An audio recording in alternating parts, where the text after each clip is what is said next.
The fluorescent lights above me flickered, casting sharp, erratic shadows as my vision blurred.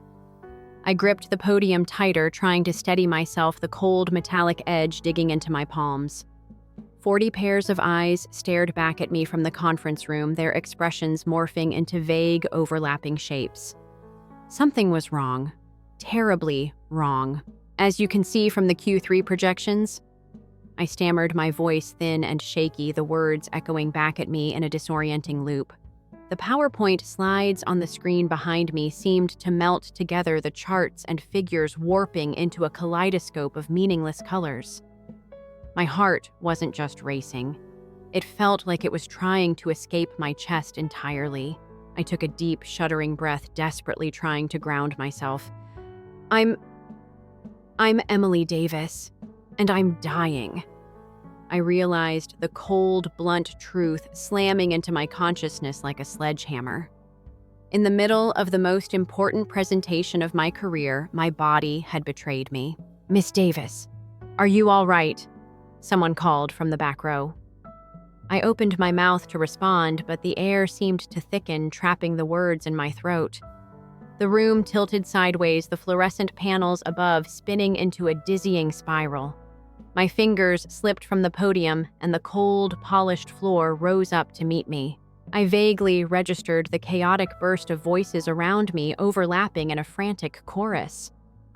"Call 911. Is she breathing? Clear the room." My assistant, Lisa, knelt beside me, her face swimming in and out of focus, streaks of mascara already trailing down her cheeks. "Emily, stay with us," she pleaded, gripping my hand. I tried to reach for my phone, the cool, familiar shape of it just out of reach, but my arm felt like lead. Call my parents." I managed to whisper the words, scraping painfully against my parched throat as the edges of my vision faded to black. The next thing I remember was the cold. So much cold. Bright surgical lights blazed above me, and voices spoke in sharp, urgent tones around my stretcher. Words like cardiac arrhythmia and immediate surgery sliced through the fog in my mind, each one a fresh spike of terror. "Please," I whispered, my voice a thin, ragged thread as a nurse prepped my arm for an IV. "My phone. I need to call my family." She hesitated, a flicker of sympathy crossing her tired, drawn face. Then she handed me my phone, its familiar weight reassuring even in my trembling fingers. I dialed my mother's number, but it went straight to voicemail. My father's the same. I forced my shaking hands to text them instead, the words blurring on the screen as tears filled my eyes. "Mom, I'm in the hospital. Heart issues. They're taking me into surgery. Please come. I'm scared." "Dad, answer please. I need you." The nurse gently took the phone from my hand, her touch both firm and apologetic. "We need to go now, hun. I'm sure they'll be here when you wake up." They weren't. I came to in the ICU, groggy and alone, the steady mechanical beeping of monitors my only company. The sterile, antiseptic air felt cold against my skin, the faint rustle of my hospital gown, a lonely whisper against the harsh clinical backdrop. A note from Lisa rested on the bedside table. She'd be back in the morning, it read, but hospital policy only allowed immediate family after hours. Immediate family. The phrase felt bitter on my tongue. Where were they?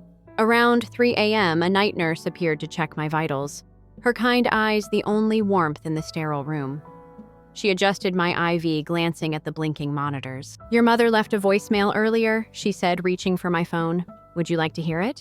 I nodded, my heart lurching painfully in my chest. For a brief, fragile moment, hope flickered. Maybe they had a good reason. Maybe they were just delayed. She pressed play, and my mother's voice crackled through the speaker, casual and distracted. "Hey, sweetie, we got your messages, but we can't come right now. Your sister Mia is having an absolute crisis over her wedding planner canceling last minute. You know how she gets. We'll try to stop by tomorrow if she's feeling better. Love you." The nurse's eyes flicked to mine, her face a mask of forced neutrality as she handed the phone back. I felt a hot, sharp sting behind my eyes, a wave of cold, bitter disbelief washing over me. My chest tightened and I turned away, clenching my fists against the thin, scratchy sheets. Would you like me to call someone else for you? The nurse asked gently, her voice a soft balm against my raw, exposed nerves. A dozen memories flooded my mind.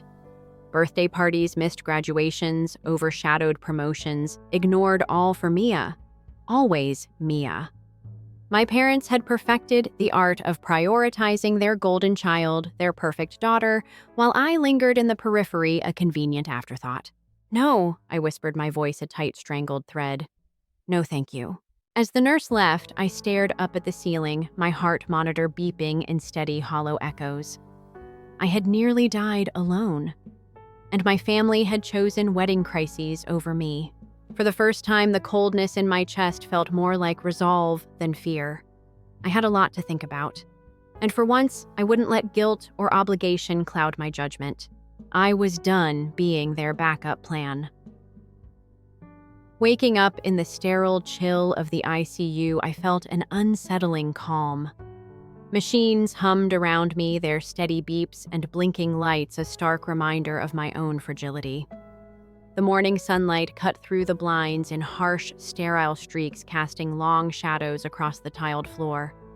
My chest ached both from the lingering effects of the surgery and a deeper, more profound wound.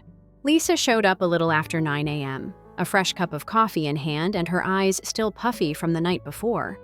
She rushed to my bedside, her heels clacking sharply against the linoleum.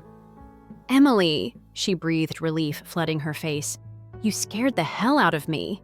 I managed a weak smile, the effort pulling at the freshly stitched muscles near my heart.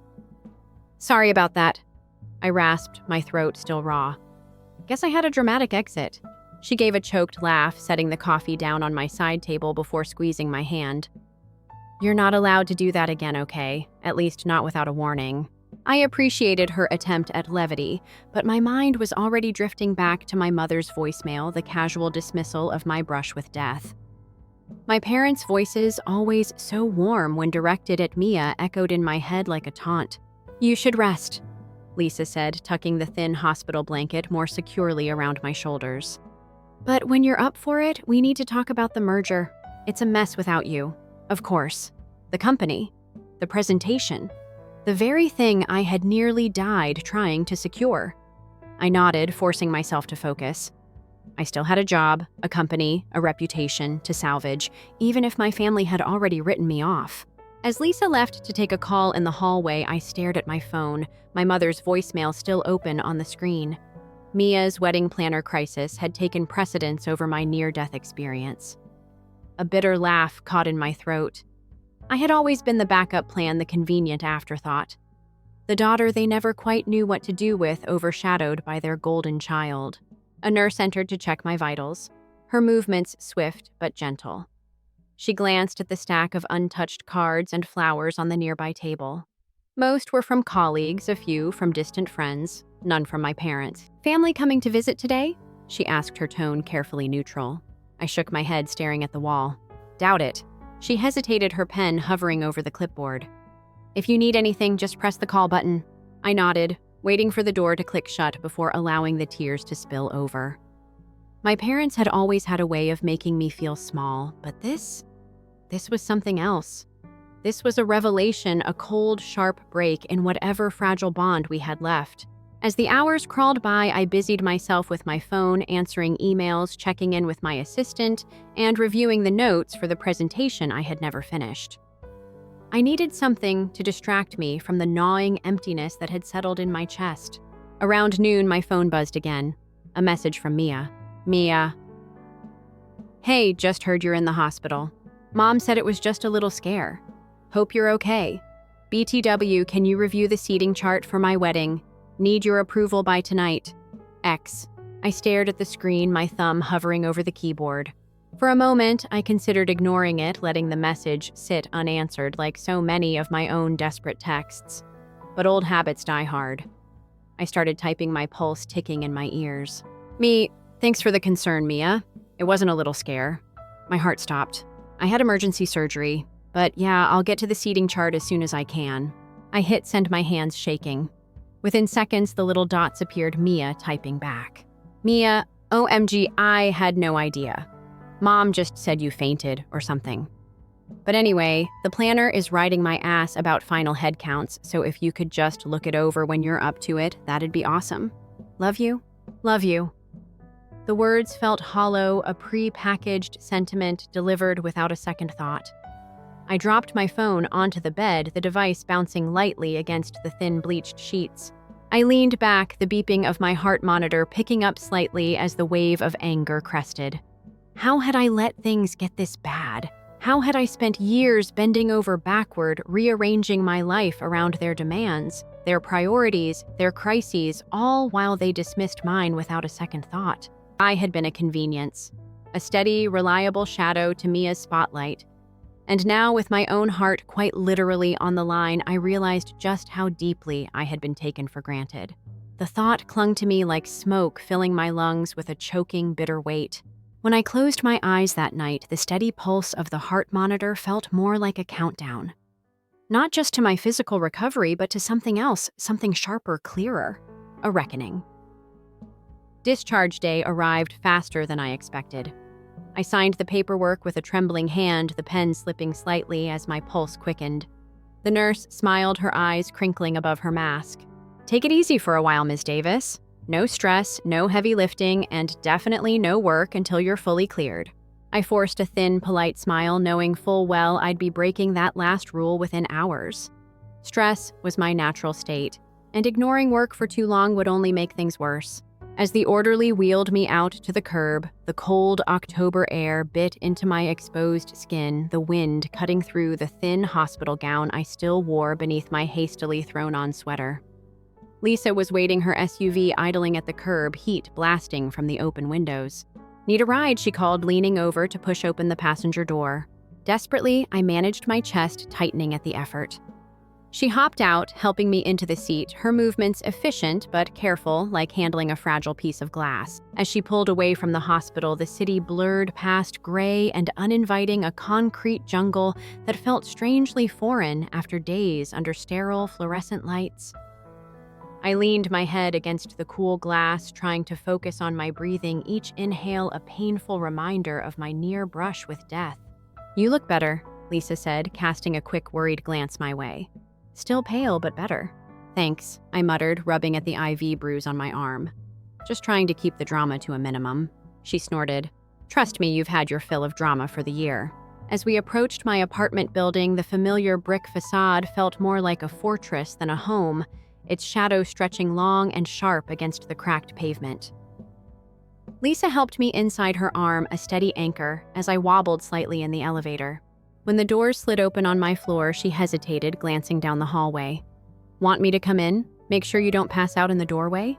I smiled genuinely this time. "I'll be fine, just need some rest." She hesitated, then handed me my keys, her fingers squeezing mine briefly. "Call me if you need anything, okay?" "I'm serious, Emily." I nodded, watching her walk back to the elevator, the doors sliding shut with a soft hiss, sealing me back into my solitary world. Inside the apartment felt colder than usual, the air stale and thick like a forgotten tomb. I dropped my bag on the kitchen counter, wincing as the motion tugged at the fresh scar beneath my ribs. My phone buzzed, the harsh vibration rattling against the marble countertop. "Mom, Mia said you're out of the hospital. Glad you're okay. Let us know if you need anything. Love you. Love you." The same hollow phrase as casually tossed out as a forgotten grocery list. I clenched my jaw, my fingers tightening around the edge of the counter until my knuckles whitened. It was as if they had already moved on my brush with death, just another minor inconvenience, a footnote in the ongoing saga of Mia's perfect, well-curated life. I tossed my phone aside, letting it clatter against the cold, polished marble. The silence that followed was deafening, a stark contrast to the beeping monitors and whispered prayers of the ICU. I wandered into my living room, collapsing onto the leather sofa, my head sinking into the overstuffed cushions. The skyline stretched out before me, gray and indifferent, the city as oblivious to my suffering as my own family. I closed my eyes, the exhaustion settling into my bones like a deep, aching bruise. Memories flickered behind my closed lids, each one a fresh cut. Mia's graduation, where my parents had spent more time adjusting her cap for perfect photos than congratulating me on my first big promotion. The countless family dinners where I'd been the designated photographer. My face never captured my presence, always a background fixture. I had spent my entire life playing second fiddle, my own needs and achievements drowned out by Mia's constant crises, her endless dramas, her curated life of social media perfection. The anger simmered beneath my skin, hot and sharp, building with each ragged breath. The phone buzzed again, the screen lighting up with another message. Mia. Hey, quick question. Are you doing the toast at the reception, or should I ask Dad? Just need to know for the program. XD. I laughed, the sound harsh and bitter in the empty room. The nerve, the audacity. Me, I'm still recovering from heart surgery, Mia. Maybe find someone else to play background character at your wedding. I hit send, the anger thrumming in my veins, the steady beep of my heart monitor from the hospital still echoing in my mind. Enough. Enough of being the afterthought, the backup, the convenient option when my family had exhausted all other avenues. The thought sparked something deep within me, a cold, calculating certainty I hadn't felt in years. It settled into my bones, filling the empty spaces my family's indifference had carved out over the decades. I stood crossing to the kitchen where my laptop sat, its screen black and silent. I flipped it open, the bright blue light reflecting off my pale, drawn face. The time for quiet suffering had passed. I was done being their backup plan. Done being the silent, compliant daughter. I opened a new document, the cursor blinking like a heartbeat, steady and unrelenting.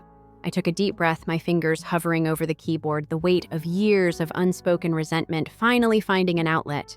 They had pushed me aside one too many times. It was my turn to speak.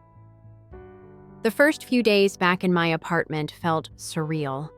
The echo of the heart monitor still haunted me, a phantom pulse ticking away in the back of my mind. I shuffled around the apartment, my movements slow and deliberate, each step a painful reminder of my still mending heart.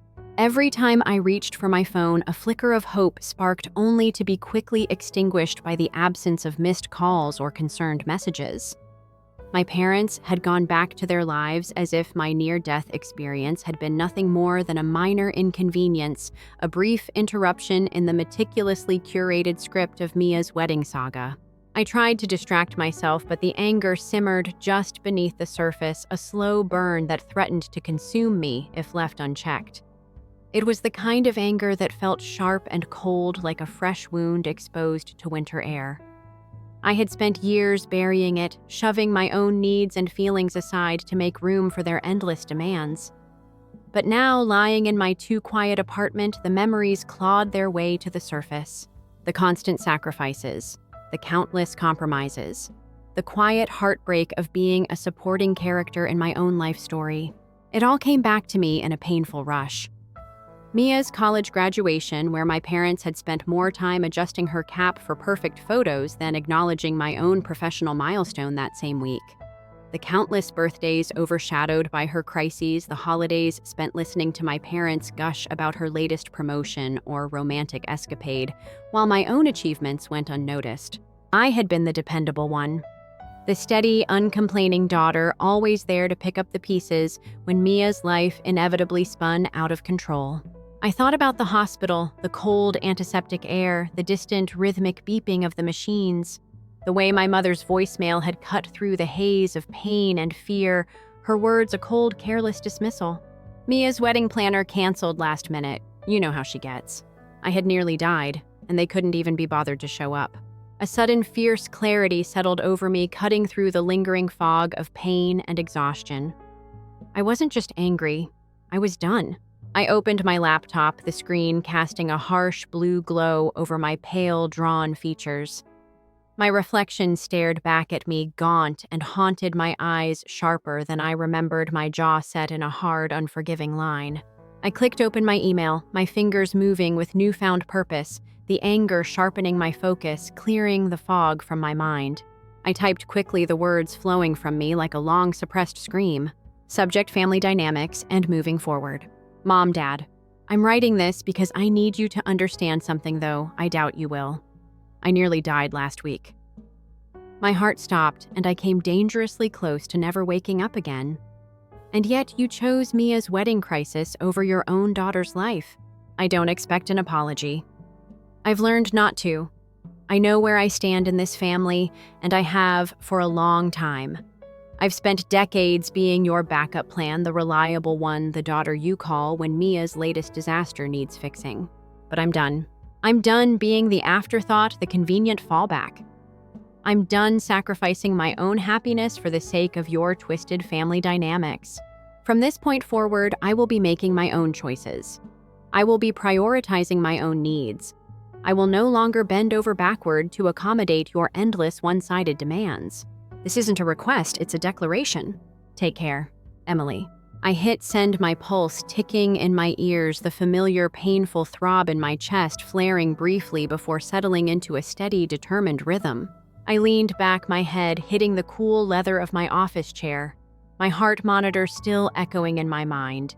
Each beat a reminder that I was still here, still breathing, still fighting. For the first time in years, I felt something crack deep inside me, a weight lifting from my chest, the tightness in my throat easing just a fraction. I had taken the first step. I had spoken my truth. Now it was time to see if my family would even bother to listen. 3 days after I hit send on that email, the first response came through. I had almost forgotten about it, my focus shifting to recovery and the steady, rhythmic climb back to some semblance of normalcy. The message pinged onto my screen as I sipped my morning coffee, the steam curling around my face like a silent warning. I glanced at the sender. My father. Subject RE, family dynamics, and moving forward. Emily, I'm sorry to hear you felt that way. We didn't mean to make you feel like an afterthought. You know how stressful weddings can be, especially for your mother. Mia has always required a bit more attention. She's sensitive, you know that. Please try to understand. Dad, I stared at the screen, the warmth of the coffee suddenly sour in my mouth. Sensitive. That word again. The same excuse they had been using for decades, the same justification for every slight, every oversight, every casual dismissal. I set the cup down with a sharp, controlled motion, the porcelain clinking against the marble countertop, my pulse ticking in my ears. My father's words hung in the air like smoke, their meaning sinking into my skin like ice. I took a deep breath, my fingers curling tightly around the edge of the counter. This was exactly why I had written that email. Why I had decided to finally speak up. Because I knew deep down that they would never see it, that they would never really understand. Mia was the sun around which our family revolved, and I had always been the steady, unremarkable planet orbiting quietly in the background. My own light dimmed by her endless, exhausting need for attention. I clicked on my mother's name in my contacts, my thumb hovering over the call button. I hesitated. My heart thudding painfully against my ribcage, the fresh scar tissue still tender beneath my skin. No, not like this. I had already tried that route, years of polite, careful conversations that had gone nowhere, each one met with the same hollow reassurances, the same empty promises of change.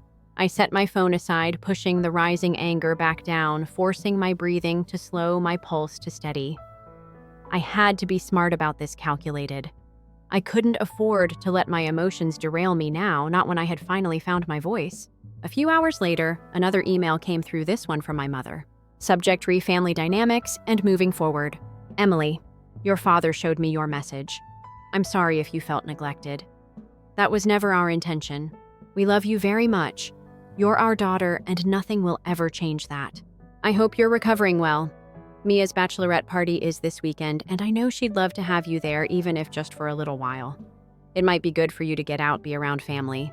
Let me know. Love, Mom. I laughed, the sound sharp and bitter in the quiet of my kitchen. Love.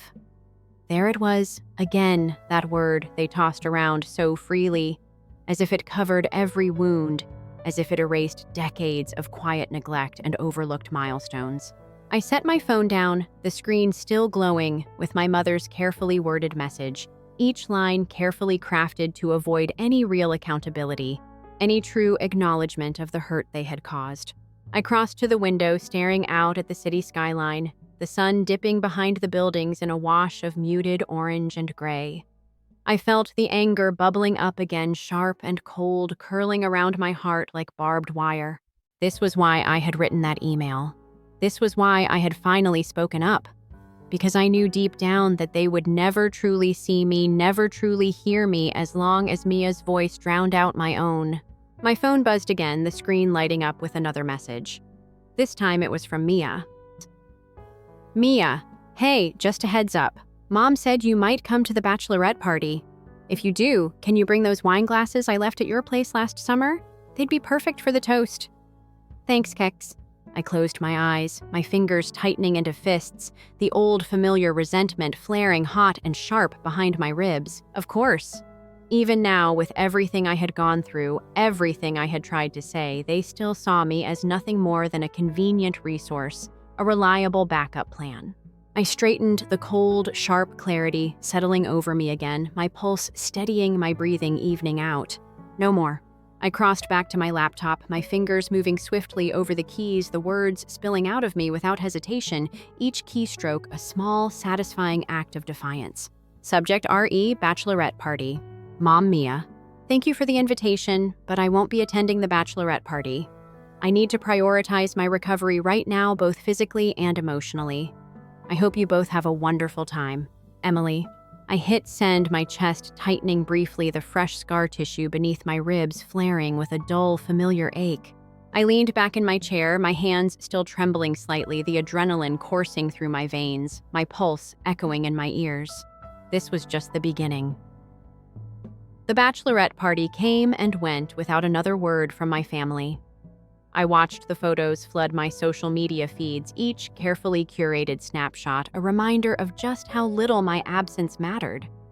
Mia, front and center in every frame, her smile wide, her champagne glass raised, the epitome of carefree bridal bliss. I scrolled through the images with a numb detachment, my pulse steady, my hands no longer trembling as I scrolled past the endless parade of hashtags, #bride-to-be, /sister goals, /family first. The irony was almost laughable. I closed the app, setting my phone aside as the afternoon sunlight filtered through my living room window, casting long, slanted shadows across the hardwood floors. The apartment felt quieter than usual, the ticking of the wall clock suddenly too loud, each second stretching out into a slow, painful reminder of my isolation. I had chosen this, I reminded myself. I had drawn the line, set the boundary. I had finally found the strength to say no, to prioritize my own needs, my own recovery. But the silence still stung. I pushed myself off the couch, wincing as the movement pulled at the still healing scar beneath my ribs. The pain was a sharp, grounding reminder of everything I had been through, everything I had survived. I crossed to the kitchen, pulling a glass from the cupboard and filling it with cold filtered water. I took a long, slow sip, the cool liquid soothing my parched throat, my mind slowly clearing as the afternoon sun warmed my bare feet. As I set the glass down, my phone buzzed again, the screen lighting up with another message. I braced myself, half expecting another shallow, tone-deaf request from Mia, another carefully worded guilt trip from my mother. But the name on the screen made me pause, my heart skipping a beat as a fresh wave of anger and betrayal surged up from the depths of my still fragile heart. Mia. Hey, quick question. Have you seen my credit card? I think I left it at your place last time I was over. If you find it, can you mail it to me? Thanks, X. I laughed, the sound sharp and bitter in the quiet of my kitchen. Her credit card. The same card she had used countless times to pay for extravagant dinners, designer shoes, and overpriced cocktails, all while my own achievements went unnoticed, my own sacrifices taken for granted. I crossed back to the living room, pulling open the small polished drawer of the side table where I kept the spare keys, the emergency cash, the stack of unopened bills, and forgotten receipts. I sifted through the clutter, my fingers brushing against the familiar cold edge of Mia's platinum card. The embossed numbers catching the light as I held it up to my face, my pulse ticking steadily in my ears. I turned the card over, running my thumb along the raised letters of her name. The perfect, polished facade of the sister who had always taken without asking, who had always demanded without giving, who had always assumed I would be there waiting in the wings, ready to pick up the pieces when her carefully curated world inevitably came crashing down. I closed my eyes, the anger bubbling up again, hot and sharp, cutting through the lingering fog of pain and exhaustion. No more. I crossed to my laptop, the screen glowing softly in the dim afternoon light. I clicked open my banking app, my fingers moving swiftly over the keys, each keystroke a small, satisfying act of rebellion. I pulled up Mia's account, the one she had linked to mine years ago, the one I had so often replenished in the early days of her career, the one I had continued to fund long after I should have stopped, long after I had realized that my generosity was never going to be reciprocated. I stared at the balance for a long moment, my pulse steady, my breathing even, my jaw set in a hard, unforgiving line.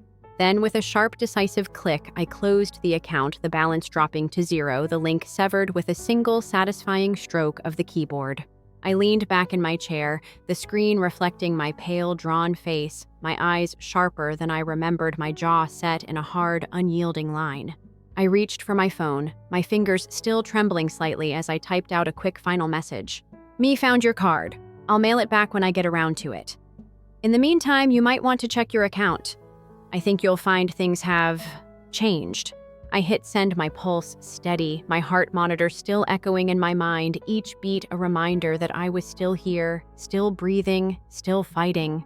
I closed the laptop, the cool, polished metal warm beneath my fingers. My pulse still ticking steadily in my ears, the steady, rhythmic echo of a heart that had finally remembered how to beat for itself, how to choose itself, how to survive. For the first time in years, I felt something crack deep inside me, a weight lifting from my chest, the tightness in my throat easing just a fraction. I had taken another step. I had spoken my truth. And this time, I wouldn't apologize for it. Story 2. The constant pinging of my phone was the first thing I noticed when I woke up. Not the dull pain where they'd sliced me open, not the constant beep of the heart monitor, nor the drip of the IV. Nothing except pings and pings. Originally, I was meant to be unconscious. My name is Mara.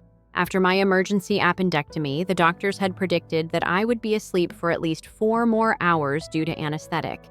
Yet here I was, sleepy but obnoxious, looking at my phone screen with fuzzy vision. $400 Elegant Affairs Catering Transaction Alert. Number 6. 3 transaction alerts for $200. Flowers for a wedding with blooms and petals. Transaction alert. Crystal Palace Event Center, $4 $800. I blinked vigorously. I was certain that the drug was causing my hallucinations. These accusations are not credible. None of this had been approved by me.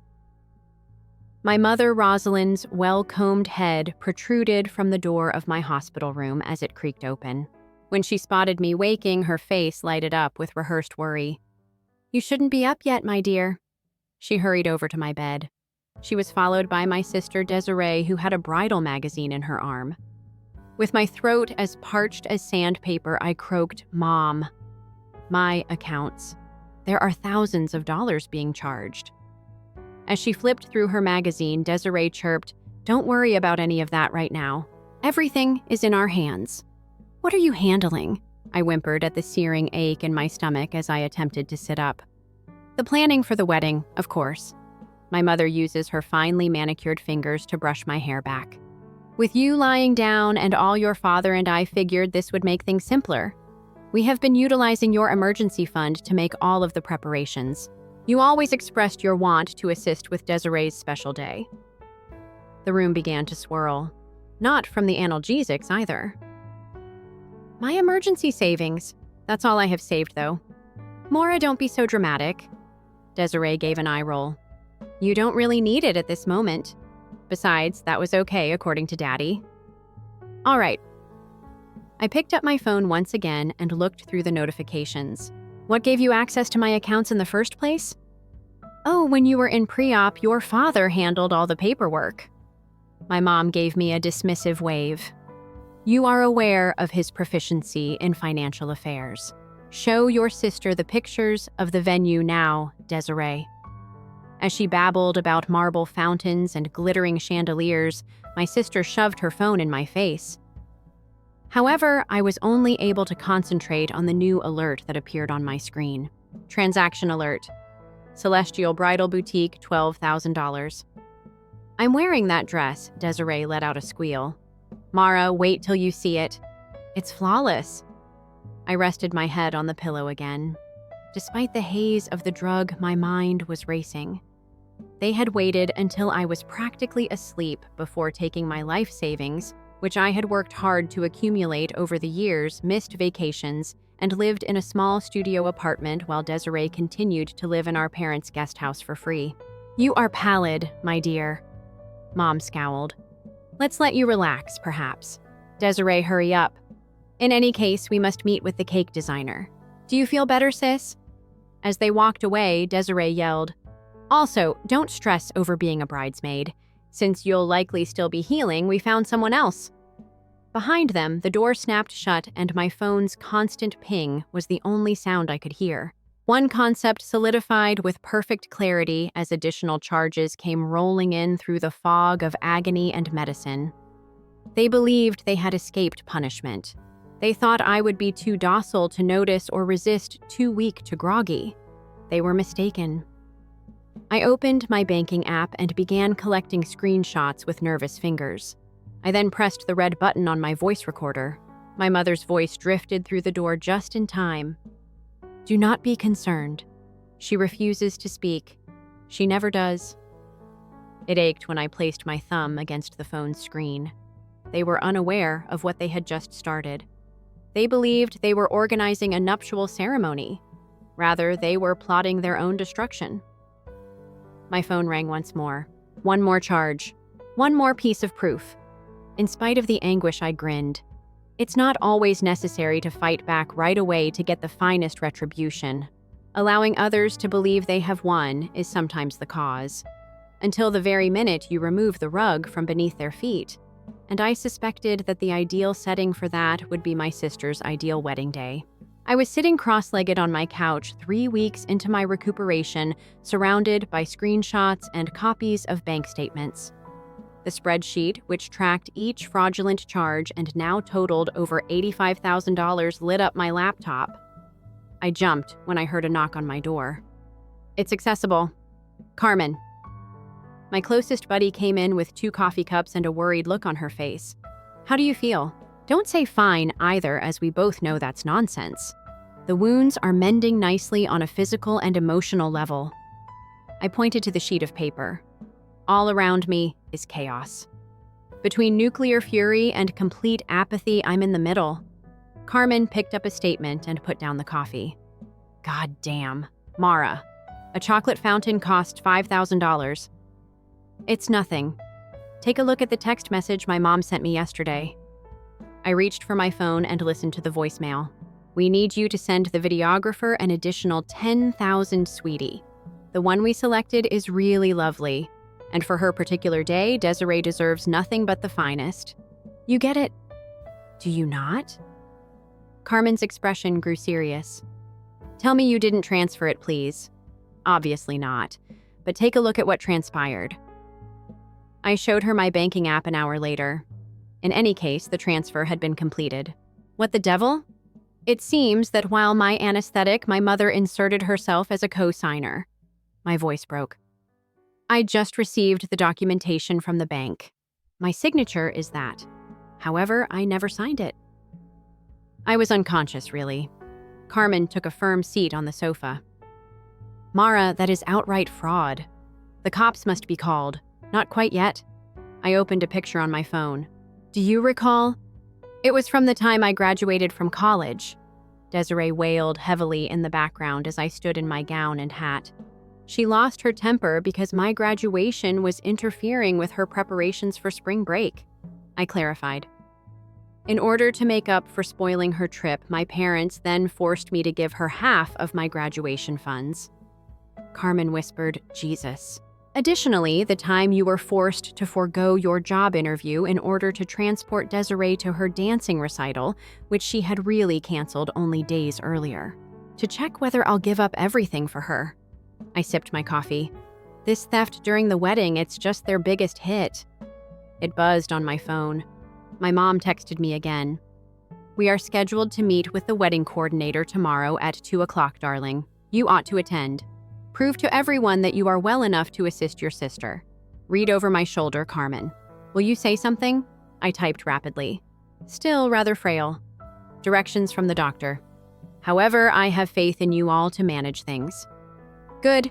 Carmen gave a nod. Let them believe you have no idea while I make my point. I took a business card out. Francesca Emerson and I are meeting tomorrow. She investigates fraud, Carmen suggested. What do you want to achieve here? Carmen asked quietly. My phone rang before I had a chance to respond. The screen displayed Desiree's face. I switched it to speaker mode. Mara, I need you to at least authorize the honeymoon booking, but Mom claims you're too unwell to assist with wedding plans. Desiree, it's your responsibility as my sister, and it's just $20,000. I cut in, maintaining a weary, weak voice. Whatever is deemed finest by Mom and Dad. Right now, my only concern is getting better. Since your operation, you've become quite dull. All right, I'll let Daddy take care of it. Don't die before my wedding, please. Funerals are something I don't want to handle, disrupting my routine. She ended the call. In terror, Carmen gazed at the phone. Did she just make a joke about how my passing might ruin her wedding? Yes. I launched my recording app, and now that beautiful feeling will always be with me. Everything is being recorded by you. Every text call and transaction. I indicated my laptop. I'm making a timeline that spans several years. The smoking gun is the wedding scam. I'm constructing a case that demonstrates a trend. Carmen bent over. What is the pattern misuse of money? Manipulation of emotions, theft of identity. I opened an evidence-labeled folder. They believe that I'm laying here defenseless and weak, allowing them to take advantage of me. However, they overlooked a crucial detail. What is that? I showed her the most recent warning from the bank. The wedding favors are the subject of another unlawful transfer. They taught me all I know about waiting for the right opportunity to present itself, about smiling while you scheme, and about playing the long game. When Carmen understood what I was planned, her eyes grew wide. The wedding, I gave a nod. A chilly grin appears on my face. They are going to get precisely what they wanted, a fantastic event that will live in everyone's memory forever. Once more, my phone buzzed. One more warning about charges. One more piece of proof. And another nail in the coffin. Time to give Francesca a call, I believe. Carmen said a soft word. Yes, I said, grabbing my phone. Now is the time to begin organizing my own unique day. This is far worse than I thought it would be. Scattering papers on her desk at work, Francesca said. Your father did more than simply falsify your signature. A whole fake power of attorney paperwork was made by him. Leaning forward, I looked at the documents. How did you obtain this? It was lodged with 3 separate banks by your father. Claimed that it was a medical permission for an emergency. She indicated a stamp from the notary. There is no such notary. The stamp number is phony. As I took up the document, my hands trembled. My purported signature. Take a look. Not at all like my own. There's more. Francesca took out another folder and went on. Do you recall that you said you would assist pay for your sister's college education? They coerced me into spending all of my money in my first year of savings. I stated that if not, Desiree would have to leave. A paper was passed across the desk by Francesca. Your sister's complete tuition was paid for by a full scholarship. Your contribution was directly deposited into your parents' personal bank account. The room whirled a little. What is the amount, $28,000 or $1,000? It buzzed on my phone. My mom texted me. The wedding videographer requires an additional deposit, darling. Do not be concerned. We'll take care of it. I took Francesca to see it. My accounts are still being depleted by them. Not for very long. She took a legal pad out. We have sufficient proof to file charges and freeze your assets. The query is, when would you like to proceed with this? Desiree's voice message from yesterday, which I had sent to Francesca, came to mind. Maura is always very frugal with her finances. It's a good thing she fell ill. We can now use it more effectively for the wedding. I spoke aggressively. I'd want to hold off till the wedding. 3 weeks from now, that is. By then, they may have everything. Permit them. I opened my calendar. I want all of it recorded. Every accusation, every falsehood. They believe they are untouchable at all times. Francesca looked closely at me. You will allow them to enjoy their ideal day just to ruin it. For years, they have been ruining my days. I displayed an old picture on my phone to her. Me sitting by myself at an empty restaurant table for my college graduation meal. Desiree had a headache, so they all skipped it. Jesus, Francesca whispered. In any case, I went on, I ordered champagne. I shared a selfie on social media expressing my gratitude for my devoted family. Do you know what my mom said? What the next time you plan a significant event, consider other people. I put my phone aside. Yes, I do want them to enjoy the day of their dreams. I want them feeling totally unstoppable, surrounded by everyone they know and dressed to the nines. Slowly, Francesca gave a nod. Then in front of a crowd, I want them to experience what it's like to have everything taken away. My father had left a voicemail on my phone when it buzzed once again. I put it on the speaker. Princess just moved $15,000 more out of your investment account. Don't bother reviewing the documentation. Like usual, I've taken care of everything. Concentrate on improving. Francesca's eyebrow went up. He no longer even makes an effort to conceal it. Why would he? The obedient daughter is me. The family's ATM. The person who never defends themselves. I gave a chilly grin. That's what they believe anyhow. I will speak with Sheriff Ward. As she gathered the papers, Francesca spoke. Before the wedding, he will need time to go over everything. Make sure he realizes that the time is crucial, I demanded, immediately following the father-daughter dance. So why? Because my father constantly speaks about sacrifice and family loyalty at the time, I got up and gathered my belongings. I want him to still remember those words after the handcuffs are applied. Francesca said, Marta, are you sure you want to go through with this? As I turned to go. Your family will be destroyed. I halted at the entrance, remembering all the times they had used my love against me, all the anniversaries they had ignored, and all the accomplishments they had disregarded. I said, they're not my family. They just saw my generosity as weakness. They will now discover just how mistaken they were.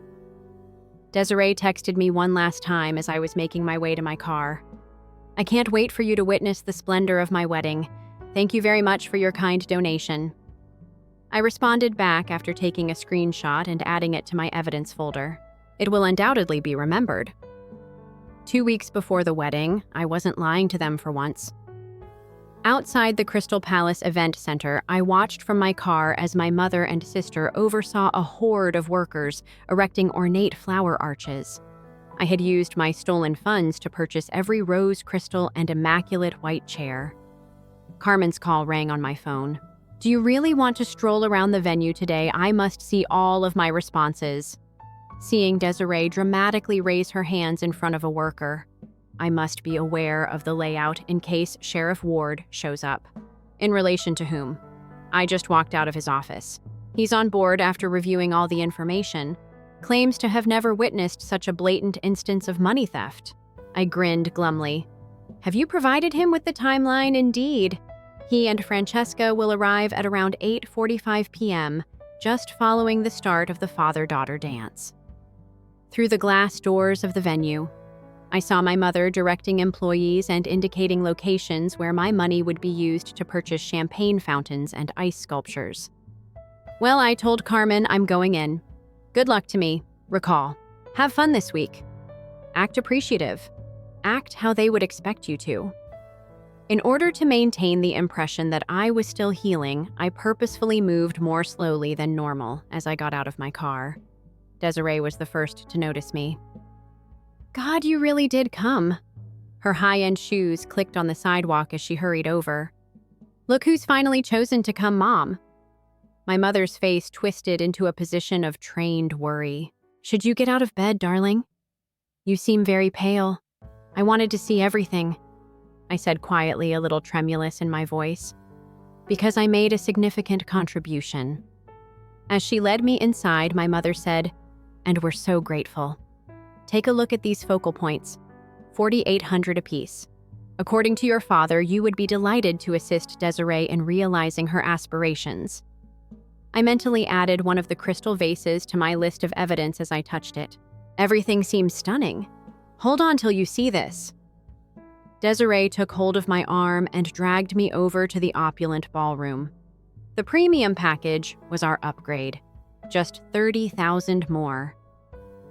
The ballroom, which had a dance floor that could accommodate 300 people, was a cathedral of extra crystal chandeliers and silk drapes. My whole life savings turned into a spectacular day. There will be a father-daughter dance. Desiree indicated where the middle of the floor was. First, Daddy will give a special address about family. First family? Considering the sheriff's time, I repeated. Excellent. It buzzed on my phone. My father just texted me to send an additional 20,000 K for the improved lighting package. Princess, I hope you're feeling better. Good, I see. Take care of the lights, Daddy. Desiree gave a clap. I was concerned that the basic plan would be our only option. Hell forbid, I said, snapping a picture of the ballroom while they were away. My mother stroked my arm. Mara, sweetheart, you appear to be silent. All of this isn't making you angry, is it? I put my face in the obedient mask they were expecting. Obviously not. All I want is to be able to accomplish more. Our Mara is that.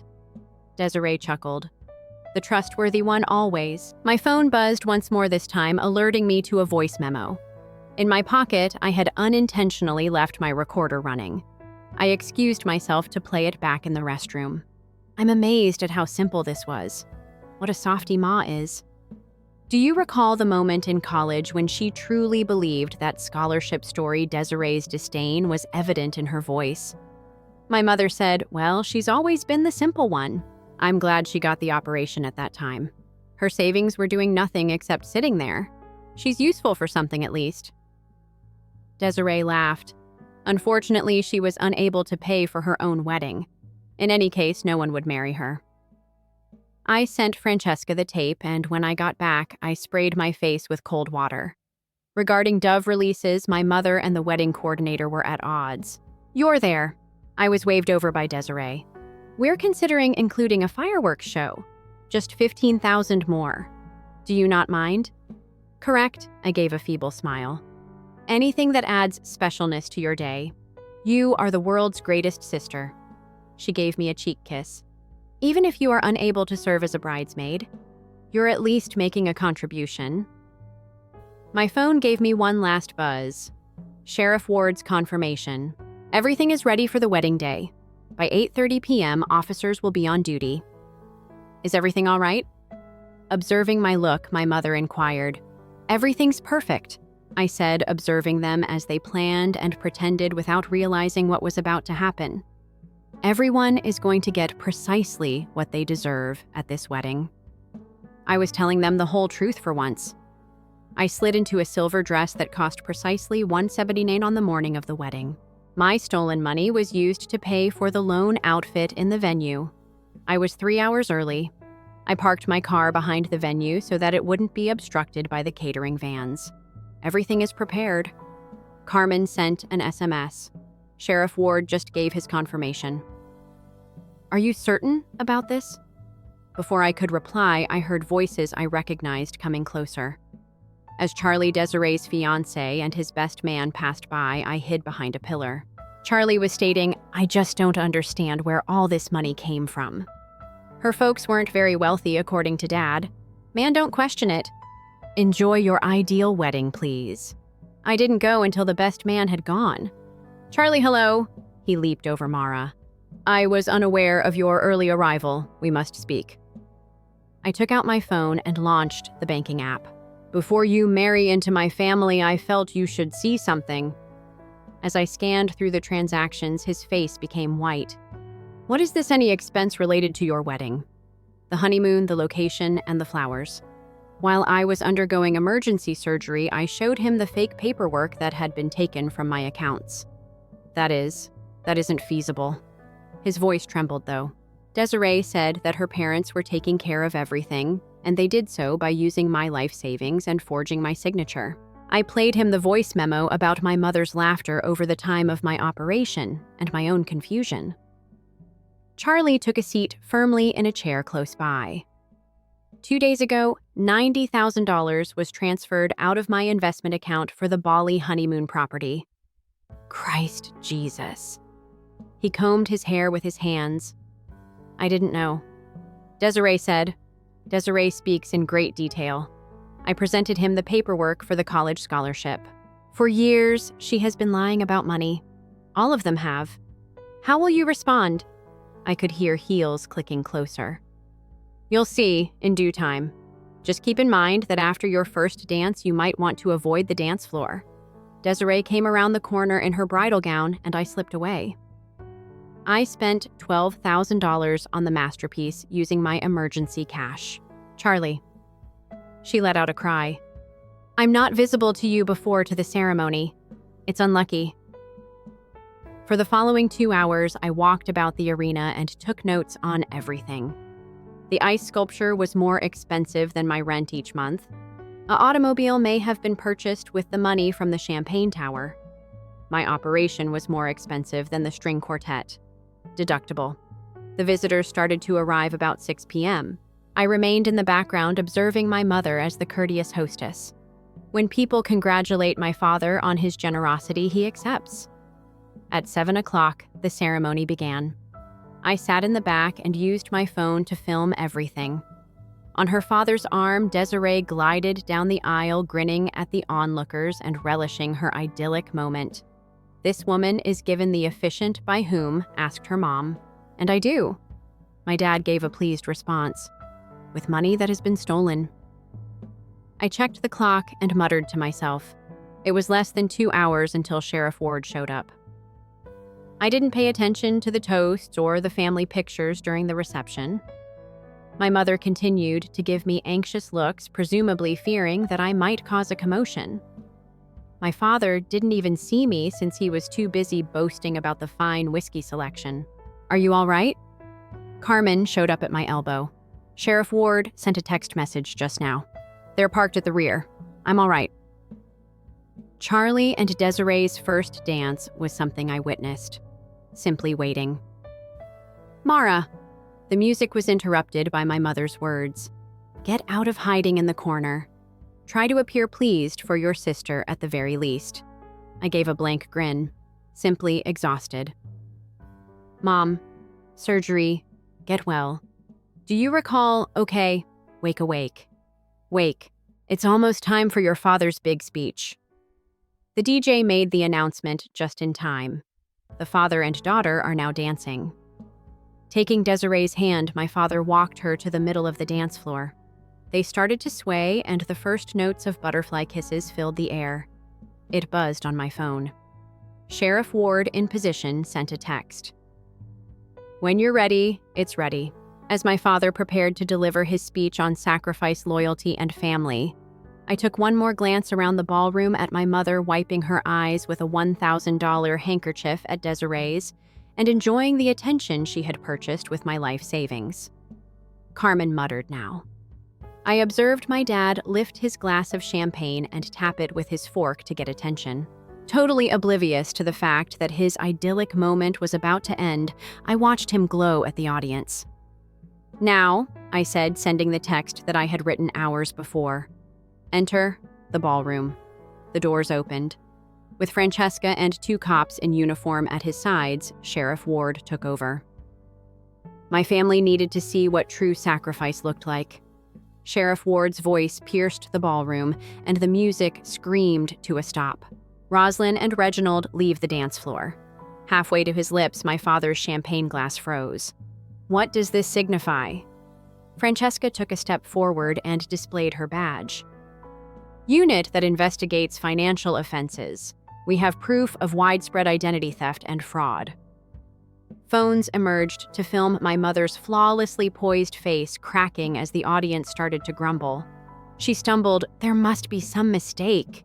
This is the wedding of our daughter." "Yes," I responded as I got to my feet. My stolen money was used to pay for a wedding. In an instant, Desiree's expression changed from bewilderment to fury. "On the day of my wedding, you phoned the police. On the day you chose to waste my life savings while I was unconscious, I technically phoned them." Francesca started reading from her iPad when I gave her a nod. "We have collected proof of over $250,000 in unlawful transactions, fraudulent signatures, and false power of attorney paperwork." The murmurs increased in volume. Charlie moved out of Desiree's path. He had a pale face. "Everything is misunderstood." My dad attempted to dismiss it with a joke. "Family is all that matters." During my anesthetic, Mara granted us permission. I took my phone out. "Shall we play Mom's recording?" Making a joke about how easy it was to access my accounts after my emergency surgery. "Did you record us?" My mom let out a gasp. "Mom, I learned from the greatest. In high school, do you recall recording my phone calls to ensure that I wasn't planning to harm the family?" Sheriff Ward took a step toward my dad. "Put your hands behind your back." "Please, sir, this is absurd." Desiree let out a scream. "Dad, inform them. Myra has always been envious of me, so tell them that." Feeling envious, I chuckled. "Of what? The college scholarship funds you embezzled from me. The interviews for jobs. I miss taking you to fictitious appointments in my car.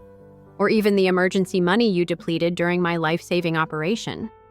Despite the wedding planner's best efforts, no one left the ballroom. Filming kept them all too busy. "You're a little ungrateful," and police stopped my mother's advance as she pushed forward. "Please take a step back, ma'am. The fraud charges also include your name." At last, Charlie was able to speak. "The catering, the honeymoon villa. The money used to pay for everything was taken." "Charlie, check your wedding registry," I murmured softly. "Every premium upgrade, every payment, and every gift. All financed by my accounts. While I was getting prepared for surgery, they falsified my signature." "You're telling lies." Desiree let out a cry.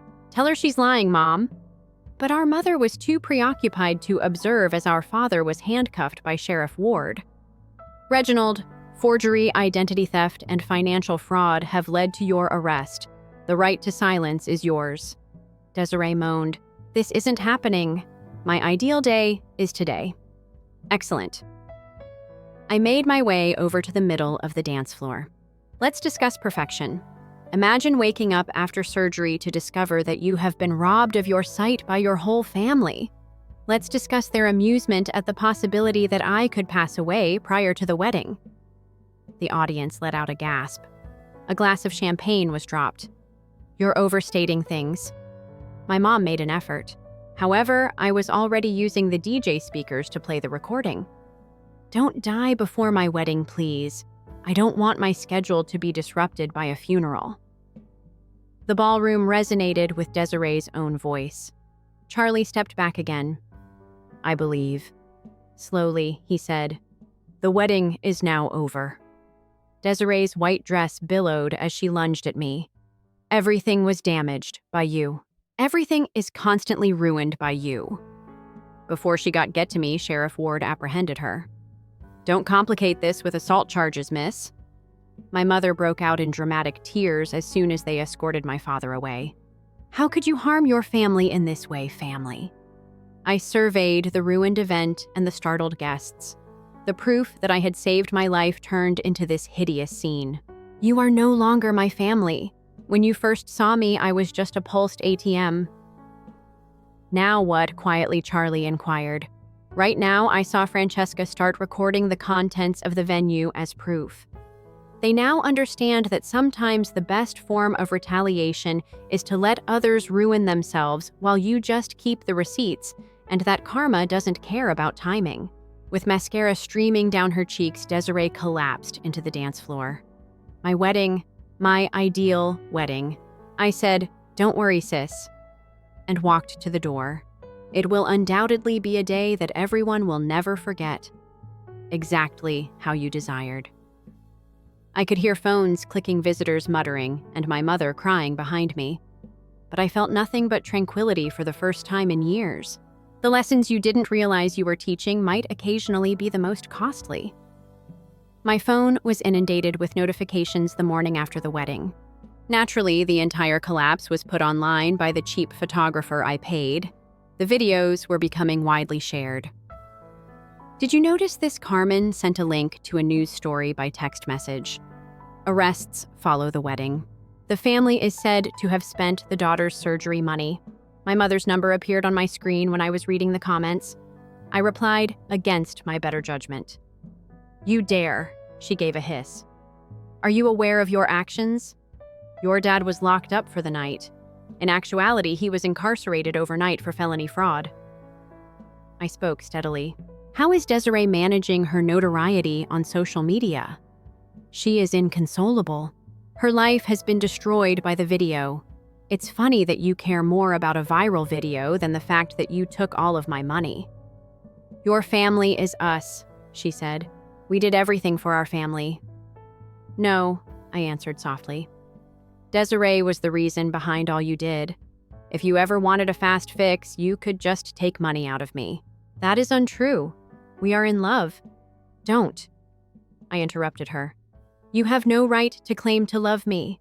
Signs are not made by love. During emergency surgery, love doesn't steal from someone. Death is not a joke in love," disrupting the arrangements for the wedding. The doorbell rang. Charlie seemed worn out. "I have to leave, Mom. Savor the viral celebrity you've always desired." After hanging up, I answered the door. "You ought to be traveling to Bali for your honeymoon, right? Canceled it."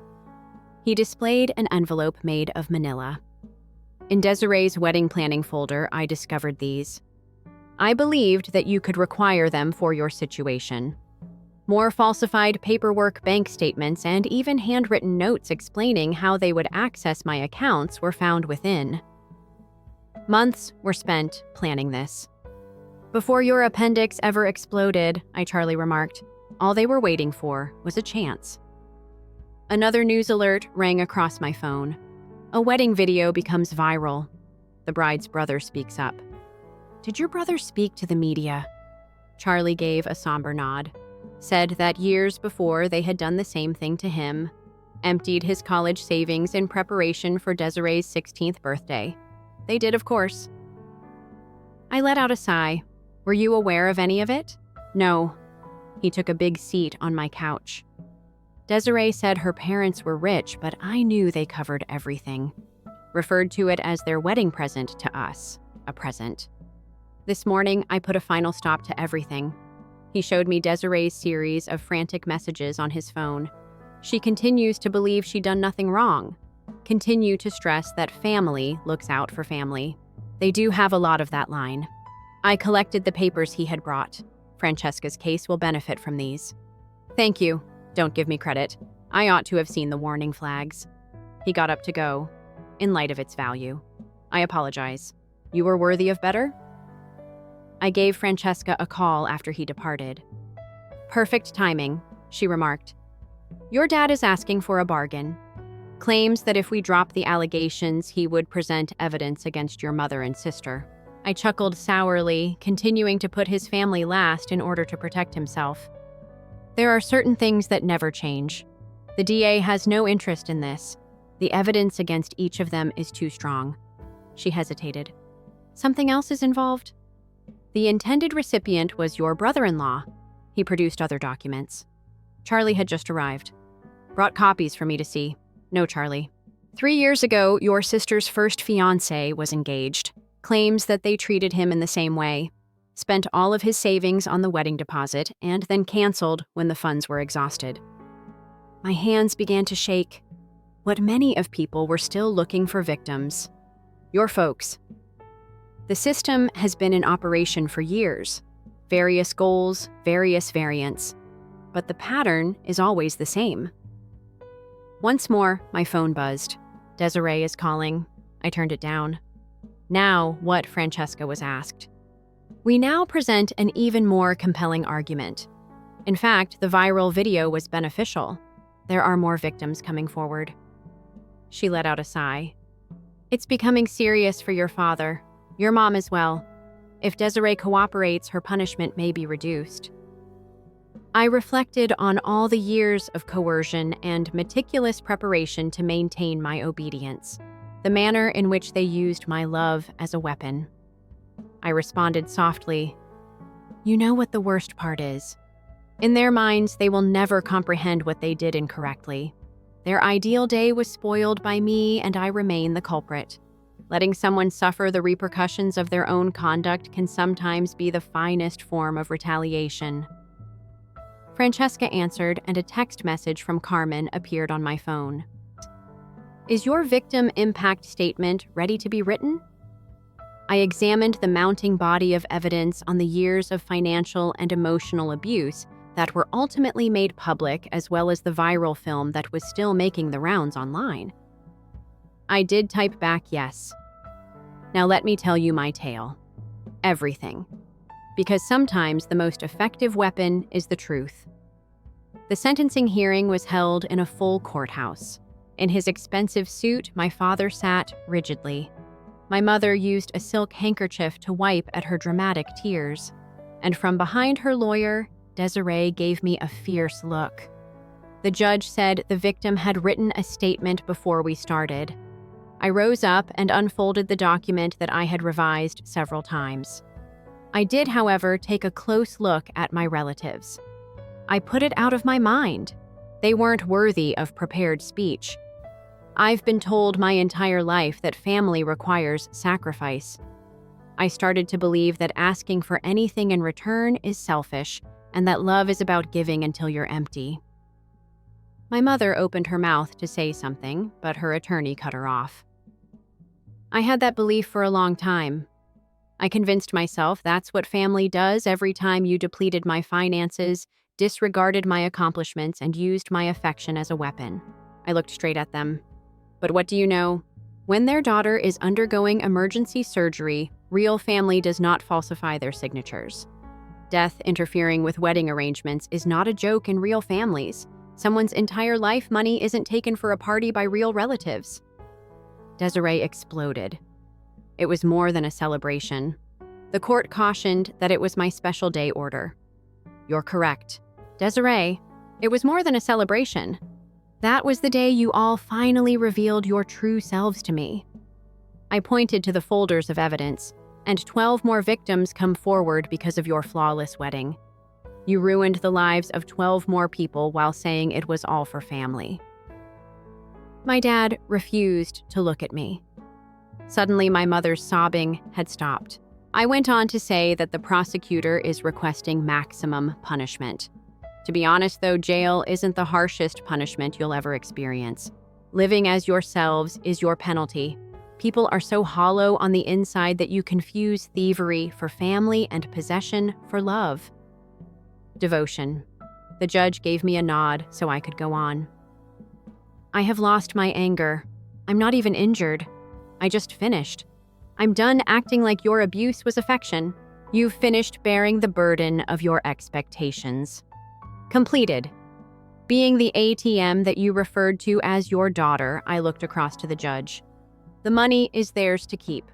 All the money they took, because leaving them is more valuable than any sum they might steal. The judge cleared his throat. Reginald is sentenced to 8 years in federal prison by this court based on the facts given in the extent of the fraud. Rosalind's sentence is 5 years. You will serve 18 months plus 5 years of probation, Desiree, in exchange for your cooperation. My mom broke down in tears. Desiree began to scream. My dad sat there expressionless. The judge went on to say that you will also have to provide full compensation to all victims, beginning with the main victim, Mara, your daughter, outside the courthouse. Carmen hugged and drank coffee as she waited. You succeeded. No, I told her. It was something they did to themselves. I just quit filling in for them. It buzzed on my phone. Charlie just provided testimony in another fraud case by SMS. An whole network of wedding fraudsters was uncovered thanks to your parents' imprisonment. You didn't realize how large of a start you made. I showed Carmen the message with a smile. All set to go, nearly. Reporters had gathered on the steps of the courtroom, she indicated. Would you not like to make a statement? Not necessary. They led my family out in handcuffs, and I watched. The truth is self-evident. We left the confusion of cameras and inquiries behind and proceeded to my car.